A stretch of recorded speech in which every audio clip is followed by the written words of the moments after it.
Every man and every woman, I believe, with every ounce of my being, needs to be in a circle, as you would call it, a peer group, as I would call it. It doesn't matter what you call it, but I believe the world would be a better place if that were true. Let's go. Here we go. If you think about the way that our ancestors lived, they were never alone. They were in circles. You can call it what you want. Men don't really do the circles because that's looking at each other in the eye. If the men were hunters and the women were gatherers, they were hunting. They went out together, right? The women gathered together. If you think about that primal need for togetherness and the epidemic of isolation that we are in now, women and men need circles more than ever. All right. Thanks for joining us. We made our case. Okay, we're done. It's a huge, huge topic. There is a loneliness epidemic. There is a community epidemic, right? There's just so many reasons why circles, I call them peer groups, are so compelling, but I didn't even think to start there. You're right. Going back to our roots as human beings, and we're talking about millions of years of wiring that doesn't change just because our times have changed, right? It's a lot longer process for our genes to catch up to our reality. And so our genes are still crying out, put me into a group. Yes. And I think that I was just reading about how our brains have changed. Our wiring of our brains have changed because of the world of this, right? We go everywhere with this. And in some ways, our technology has advanced us emotionally, psychologically, intellectually, and it's an advancement. It's what they couldn't do, right? So it's a yes and.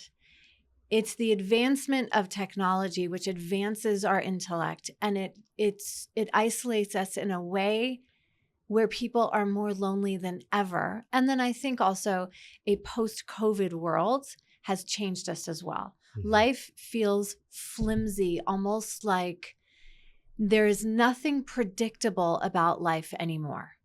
I mean, we know that from in a post-COVID world, just you and I personally as Jewish people, right? On October 7th and what happened.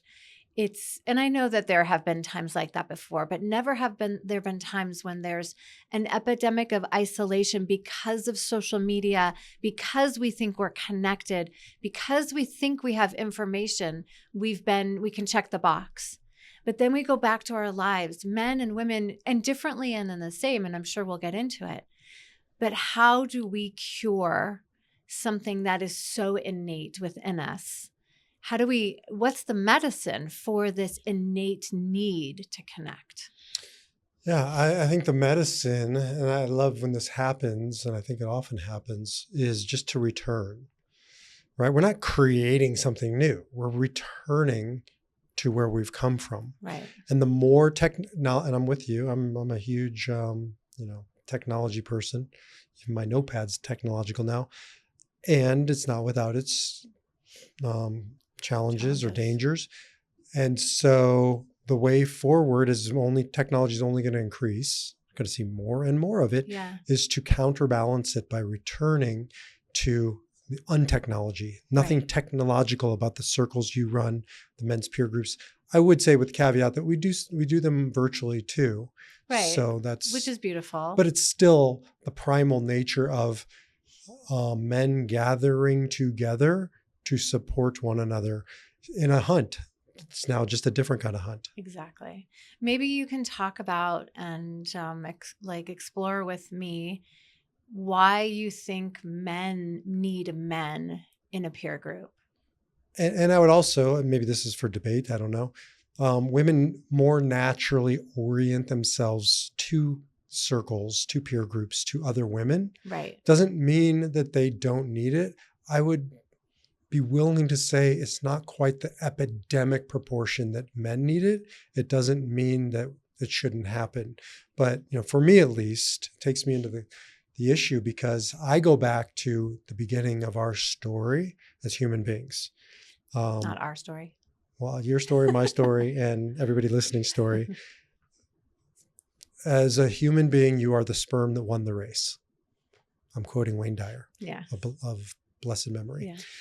And that's relevant because from the outset, sperm swimming upstream, the masculine, are all in competition from the very outset. We Wow. are I've racing. never thought of it like that. We are racing. We're not going to go down other paths for this conversation. No, we are not. Because we've done that before and we will do that again. But we are racing. We are competing. Yeah. There's only one winner and there's a billion, I don't know anything about it, losers. Right.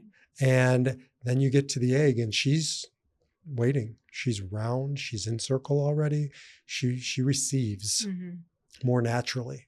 And so I think that just translates to the rest of a man's life, that we come out hunting and we continue hunting.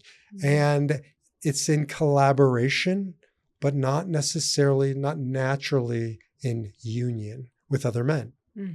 And so men need to learn, as you said, what women naturally do. There was a study that was done on this, and you referenced it. Yeah. When men go out together, invariably they sit side by side. Right. They sit at a bar watching a game. They go hunting. They go golfing. They watch TV. I said that. And there's just this natural hunting process. And, you're hunting a ball on the golf course and you're quiet. You talk, whatever, but it's really, men are single focused and they're hunting and you keep it quiet. You don't want to scare away the saber-toothed tiger.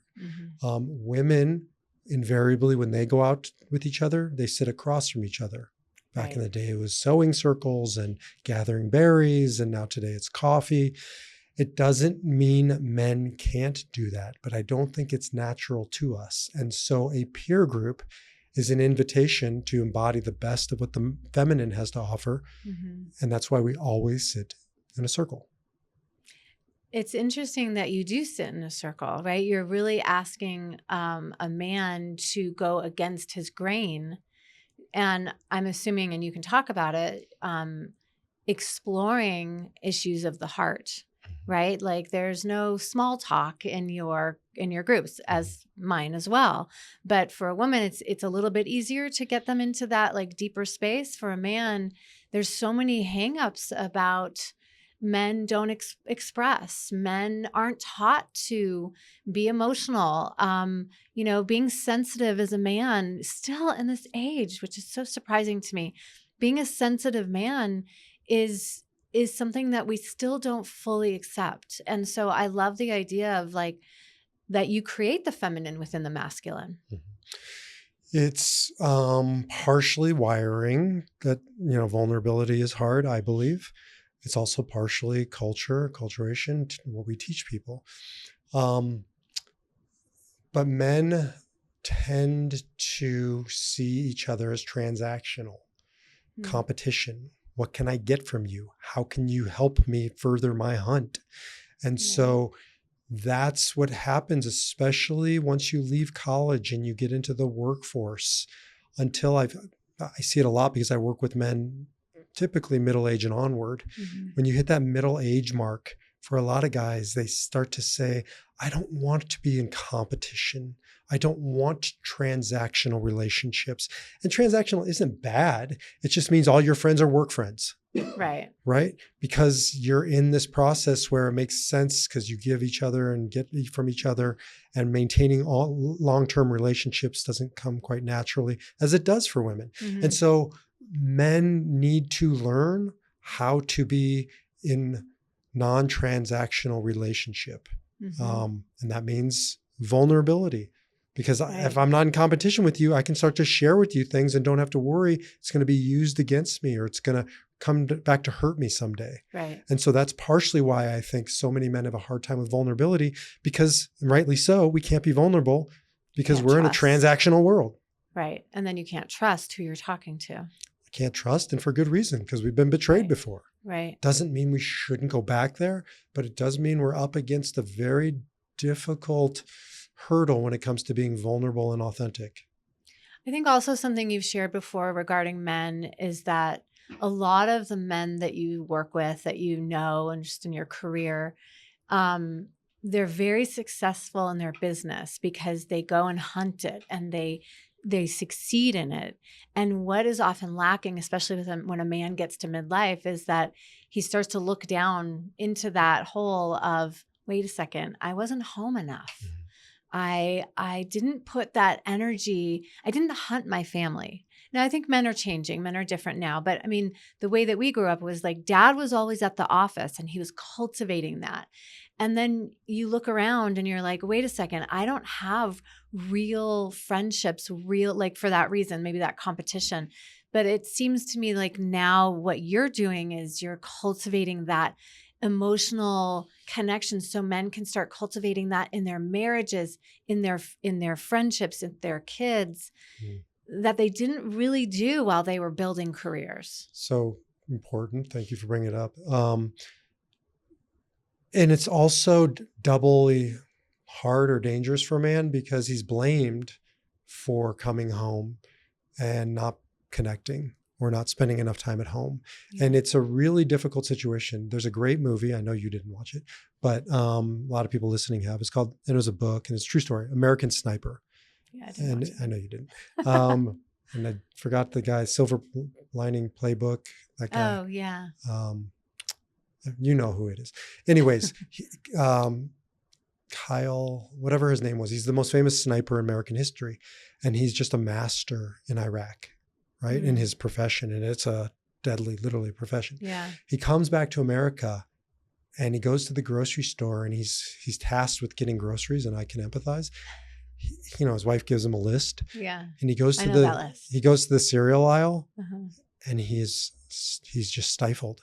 There's 1,000 choices. Yeah. And he's a master in one domain. He's an idiot in another domain. Mm-hmm. And if you do this for long enough, now his is an extreme example, but if you're out hunting for long enough and you don't come home and you don't develop a fluency with that and a comfort with that, then you become an idiot. You become a second-class citizen. Yeah. And then it just gets harder and harder to tap into authenticity and vulnerability. It doesn't help when your wife yells at you because you got the wrong cereal. Or you didn't get the cereal at all.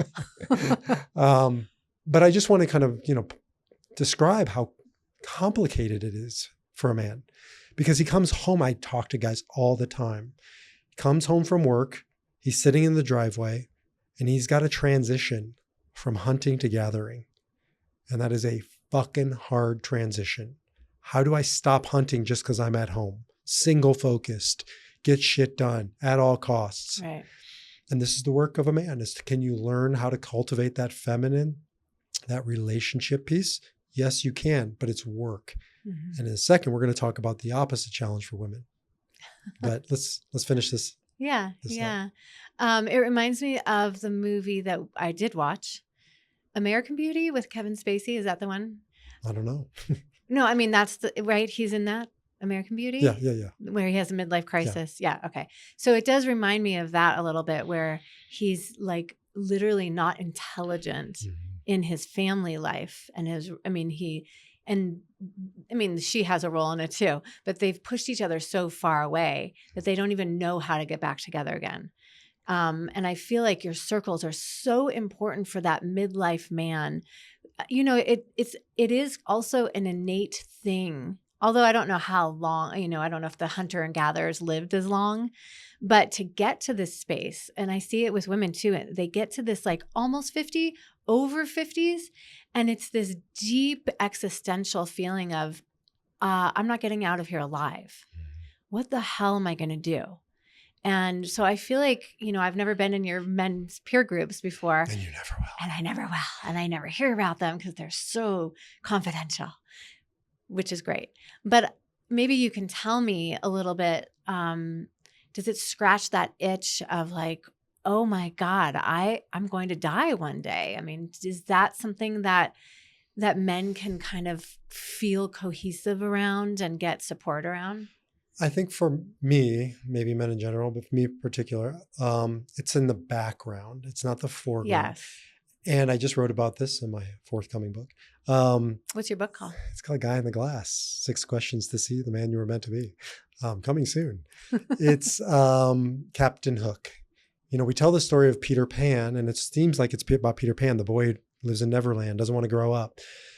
But of course he doesn't want to grow up. What's the alternative to become Captain Hook? Captain Hook is midlife. We don't think about that because we're young when we watch it. He's midlife and he's angry and he's got a steely hook and he's single focused and he's hunting and you can just feel this masculine. But he's running. Remember what he's running from? The crocodile. The crocodile ate his hand years earlier, and he was holding a clock.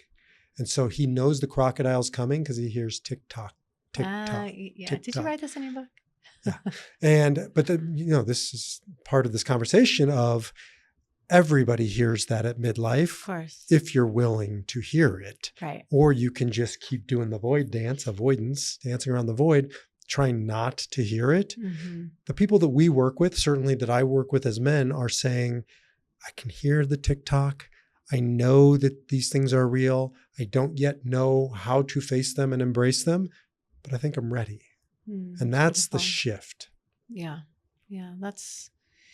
I think the shift is the most important thing, right? Is shifting from listening to the TikTok in the background, and then the energy of panic sets in, and then the realization that you're doing this all by yourself, and then the realization that a man is alone in the world, right? And then to have that, I mean, I've seen it with your guys, just kind of like on the outskirts, going on retreat with men and just being in that brotherhood. To me, you're a better man because of that. I've seen what it has done to you.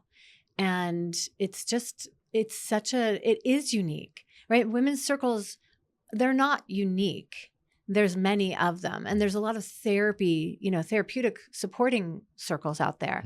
But you're not talking about therapy. Right? There's no leader here.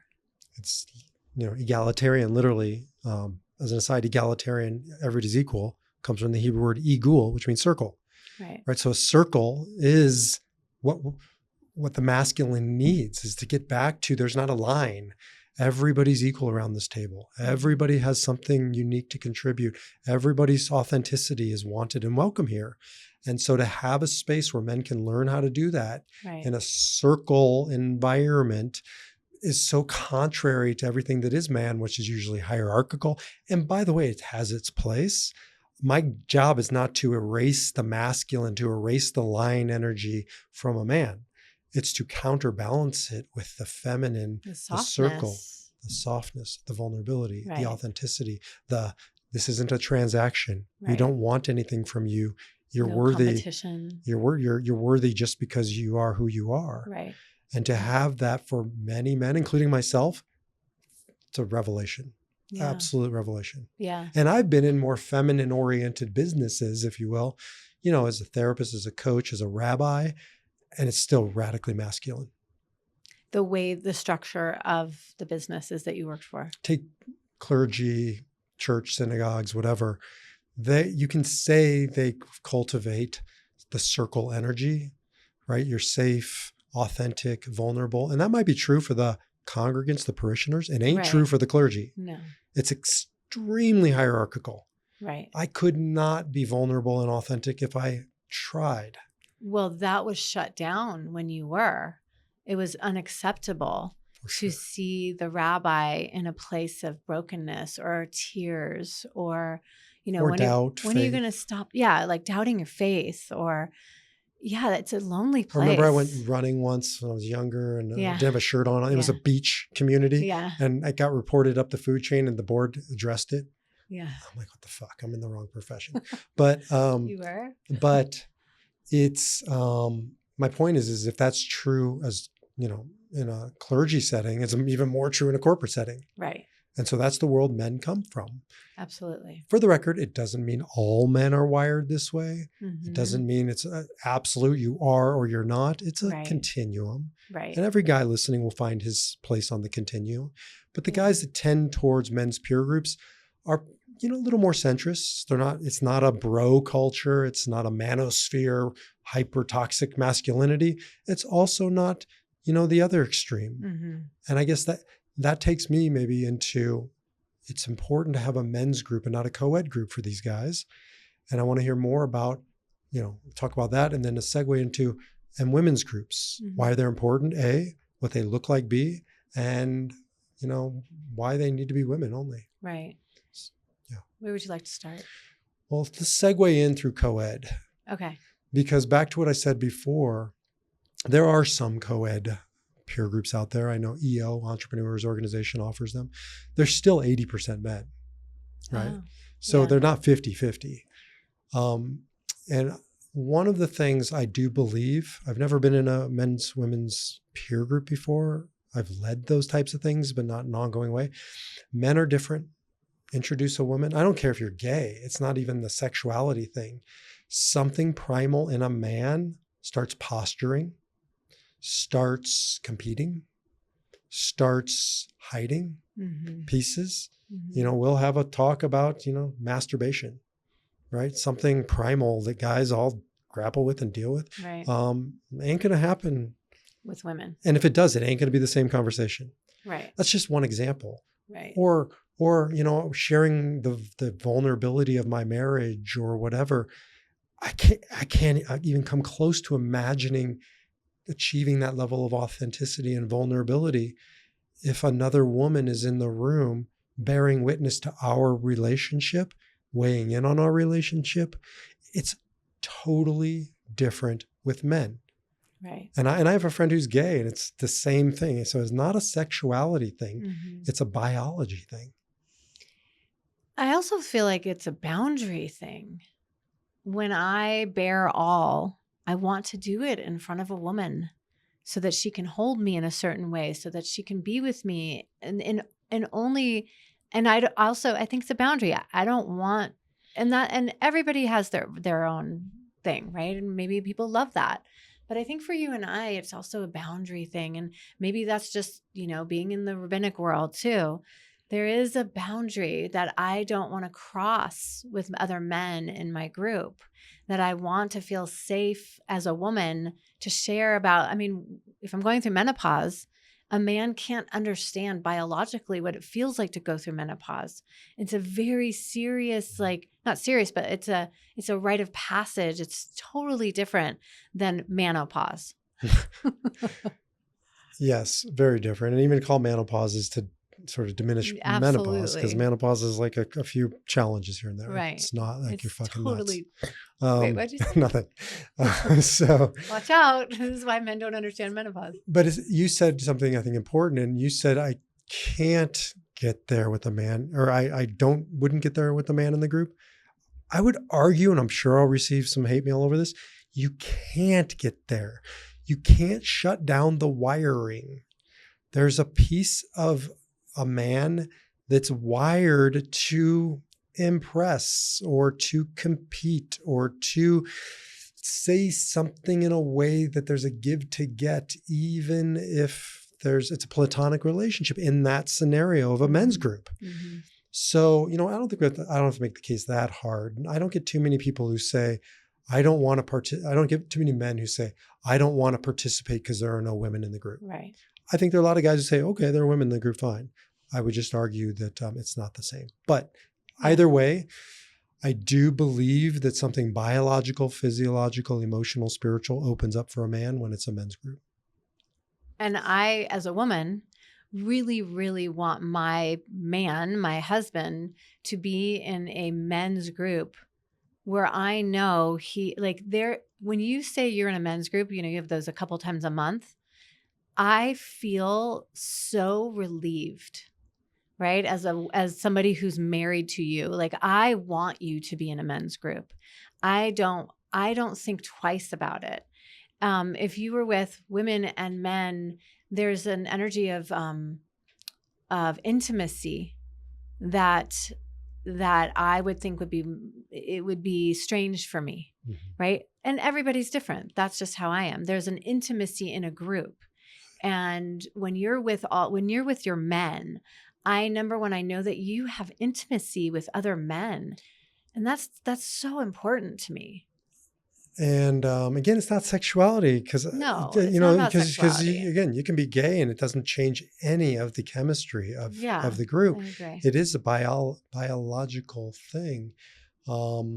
that I just think needs to be honored. And again, maybe it's not true for everybody, but it's been true for me. And one of the reasons why it's true is because I spent the first part of my life, up until I met you, relating to women in a particular way to gain attention, right? That's the dating process. And that's just part and primal of, what we're doing here as animals, right? To find, to mate, to procreate.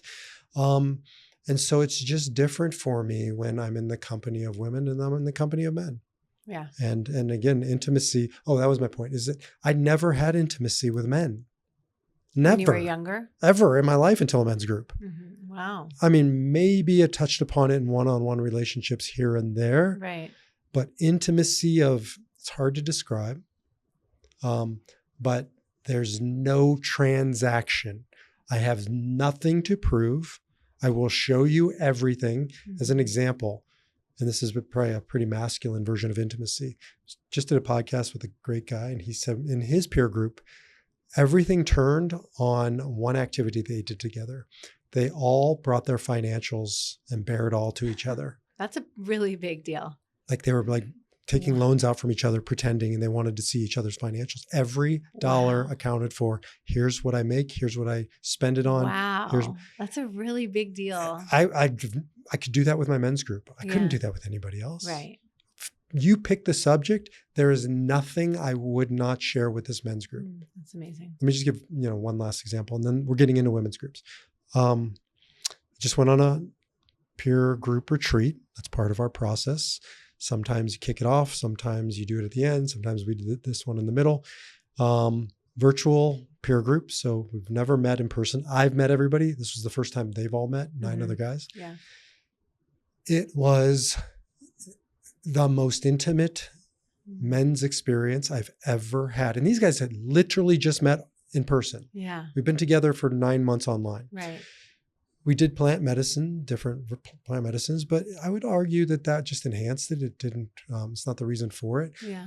But I went through this process of just crying, and I don't cry easily, as you know. And I just was bawling.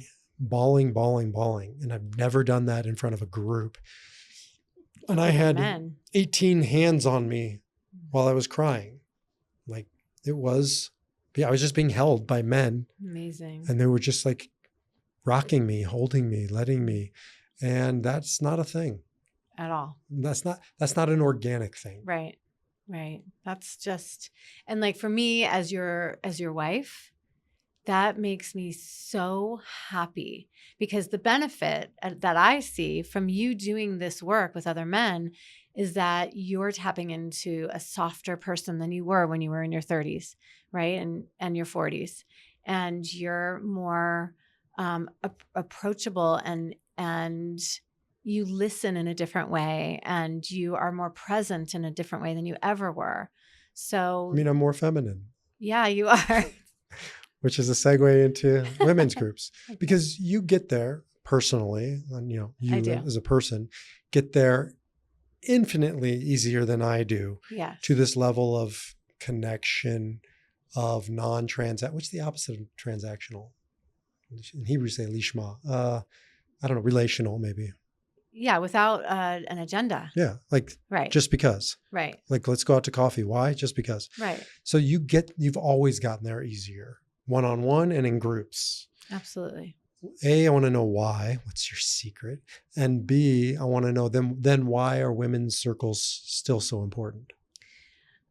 So when you're talking, what I see is in the Jewish tradition, we have Rosh Chodesh. Rosh Chodesh is like the energy of the month, and women have always come and gathered together to celebrate under the moon the energy of the month. Why under the moon? Because we are women that live by the moon. Our cycles live by the moon. So it is, to me, an ancient calling. It is, like we said in the beginning, to me, women's circles are returning to what we've already done so many, thousands and thousands of years ago. Mm-hmm. It's innate to us. And it's in nature too. And it's nature, and it's part of us. It's part of that. I think a lot of us do this naturally. Well, like the create this red circle. tent. Well, I was just going to say the Red Tent was a place where women. Red Tent is a great book by Anita Diamond. If you haven't read it, but it's like I ate that book up. I couldn't get enough of it because it was reminding. I mean, I read that like in my, I don't remember, early 40s, but it was a reminder of, oh, this is why this is so innately in me. This is medicine for women. Describe the red tent. The Red Tent is a book, but it's based on this idea that when a woman bleeds, she's not ostracized. She's actually goes into the red tent, into this tent with other women that are bleeding. And you really actually remove yourself from the family for that week and you rest and you relax and you rejuvenate. It's a time of depletion, but you get filled up by the moon, by the nourishment of other women. And I think that's what we're missing. Well, it's organic too. Like women menstruate in cycles together. Right. I've seen it in our household. Like it's a thing. Yeah, you go on the same cycle. So you're spiritually, is that spiritual? Is that energetically? You're already wired together. Right. Think about the Red Tent versus American Sniper, 2 famous books. That's exactly extreme masculine, extreme feminine. And they both have their place. Right. Right. And what they represent. But women infinitely more naturally gravitate towards each other, open up their tent, invite each other in. Right. Right. I think that there is, for me, I'm opening up what's called soul circles. I mean, for years and years and years, I've done these Jewish women's groups, and then in my own private practice and business have done women's circles out in nature in a lot of different places with rituals and gatherings and sharing. And so that's kind of accumulated into what I call soul circles, which is coming out very soon. And for women right now in a post-COVID isolated social media world, one thing I was just reading about this. One thing that women cannot get over is the extreme choreography that they are weaving and creating every day. And I say the word choreography because I don't think men really, I don't think like in a family, men truly understand what women do and the amount that we hold in our brain, versus the amount maybe our parents held in their brain, still choreographers of the family, of the to-do list, of the whatever, right? Now we have work, we have children, we have animals, we have the household. And we have a whole other level, which technology has pushed us into, plus the isolation that we've experienced in the last, 6 years or so has pushed women into this nervous system place where we cannot contain ourselves any longer. It's exhausting. And I want to create circles where I am creating circles where it feels like the red tent. So you probably know this, but women are 50% more likely to have anxiety than men. 100%. 50%. They're 50% more likely to be diagnosed with depression. It's like shocking. They're maybe 50% more likely to attempt suicide. Really? I didn't know that. But they're not nearly as successful, quote unquote, of actually completing it. So bottom line is there's a massive need for circles. I would argue that it's more organic to a woman. It doesn't mean she's found her way there. I imagine, tell us, it's a lot less of a hurdle to get her in there, to get her comfortable with it. Like for me, getting a guy into the peer group and getting him comfortable and acclimated, that's not an easy task. Right.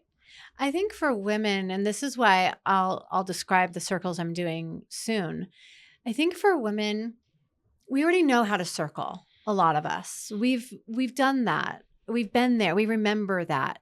But because the choreography of our lives is so much greater than our ancestors, we literally feel that we're on this threshold of the inability to reach out. we're lonely, we're isolated more often, we're trying to reach out and have friendships, but that choreography of our lives pulls us back into our cocoon where we can only handle so much. Right. And so if I have to go to another thing, that's another thing on my to-do list. And so that's part of the reason why I've created these circles are through different thresholds of a woman's life. So the soul of menopause, right? It's not just menopause where everybody, goes through the similar physical symptoms. Menopause is a literal threshold where you go from your younger self to from princess to queen. And nobody's talking about that. We're talking a lot more about, hot flashes and what to do with them and how to handle your body, which feels out of control. But it's literally this threshold of, okay, I've lived 50 years in this body. And what am I going to do with the next 50 years? And who do I want to be? And what do I need to release? So these circles, there's the soul of grief. Grief is a very specific one, but these are not therapeutic circles. This is sharing and connecting, and it's very structured. It has a masculine, quality to it, structure, but these are connecting from the souls. There's an soul empty nesting, because when a mother whose sole focus, is raising, and so many more women right now as compared to the 80s, we are helicopter moms. We are so focused on our children that we forget that we need to heal our nervous systems and not. I said to a client today, what would it feel like to prepare for empty nesting by connecting to the divine and the soul light of you instead of connecting to your child all the time? It's not good for your kid. Right? And then they leave, and what are you going to do with yourself? And then they carry the weight of all the burden.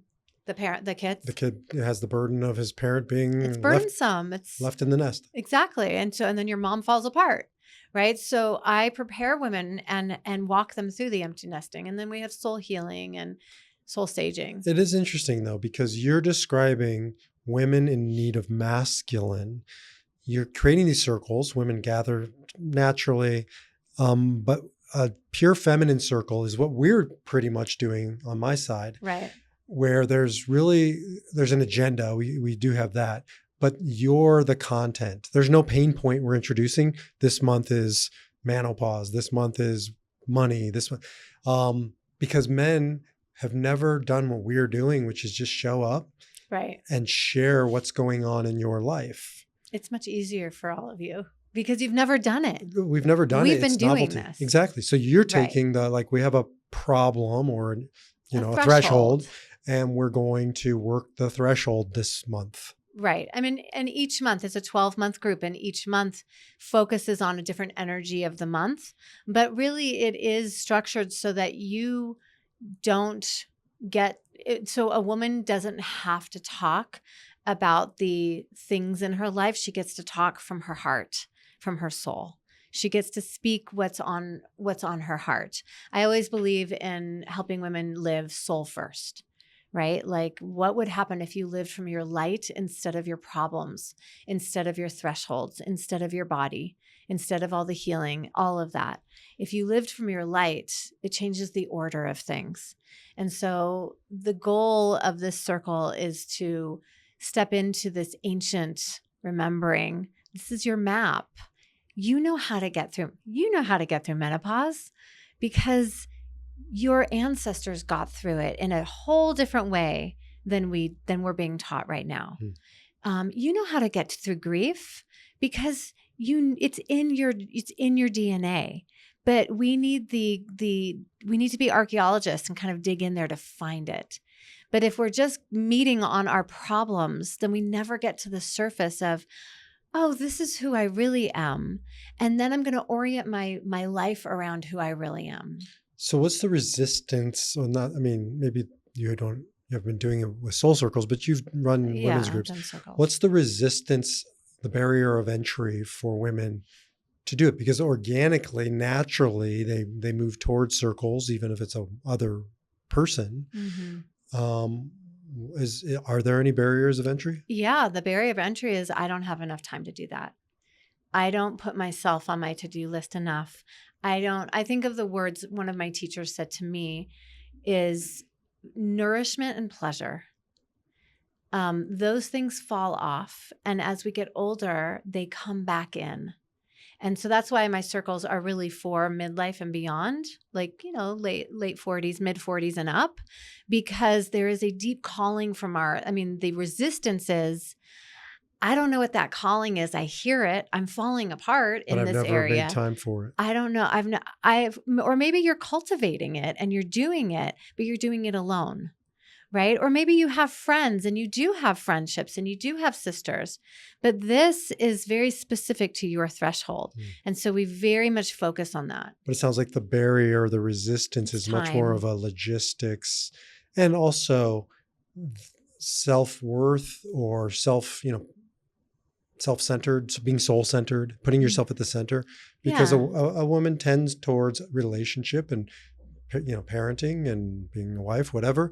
And so because I see this, I've counseled enough women that she gets to midlife and there's a reorientation to put yourself back at the center. Right. Maybe for the first time in a long time. Right. I think that's what all of the groups that I'm forming, I think that's the base of that is everybody was first for a long time. And we have learned that from our parents and their grandparents and great grandparents. And so at this stage in our lives, we get to reorient ourselves to ourselves. And that feels selfish. So the important thing is that it's not yourself, it's your soul, your light that you came here to shine. So what we're doing is we're like dusting off that light that's been covered by being a human. And so as you dust it off, you make it important. And it's making yourself more important than your to-do list. It's interesting because the resistance on the male side of things is very different. Although men might use the excuse they don't have enough time, and of course, they're in service in a different way, but men are much more self-referencing, not necessarily selfish. They tend to get their needs met, I think, a little more organically. They tend to be a little more in control of their schedule. Not true for everybody, but especially, like the entrepreneurial types. But the real issue is not logistics. It's, I'm scared of being vulnerable. They may not say that. Sometimes they will. But probably 90 out of 100 guys that don't do a men's peer group, it's a vulnerability, a comfortability with not being in transaction, not being in competition. Yeah, it's that I think some women have a hard time being vulnerable for sure, but I think it's very different. I think it's like you said, I think you hit it. You're single focused. When you go to work every day, I have to remind you. I mean, you have it in your calendar. You pick up Aviv at this time, and you're involved in the family. But I can see the need to get out of the house and be single focused, and you go and hunt your work. That's why I can't work from home. I know. But for a woman, it's much more, the energy is much more womb-like, right? Like, how many people can I carry in my womb today? It is the great dance. And sometimes that dance gets out of balance, and we tell ourselves a story that we don't have time at 12 o'clock on a Wednesday to just say, I'm leaving everything that I'm doing and I'm going to a circle. But my feeling is you don't have the luxury of saying no to yourself anymore. When you're going through grief, menopause, empty nesting, saging, right? When you're older, you do have more time. But who do you want to be? Like, what kind of role model do you want to be? But all of these, and healing your body, healing from illness, healing from these things, from certain things. There comes a time when life I think Brene Brown said that. There comes a time when your soul, or the universe taps you on the shoulder. She calls it unraveling. Yes. And she says, are you going to listen? And then if you don't listen in your 30s, she's going to knock again in your 40s. And then she's going to knock you over on your 50s. Right? And then you have to deal with all the unraveling that happens.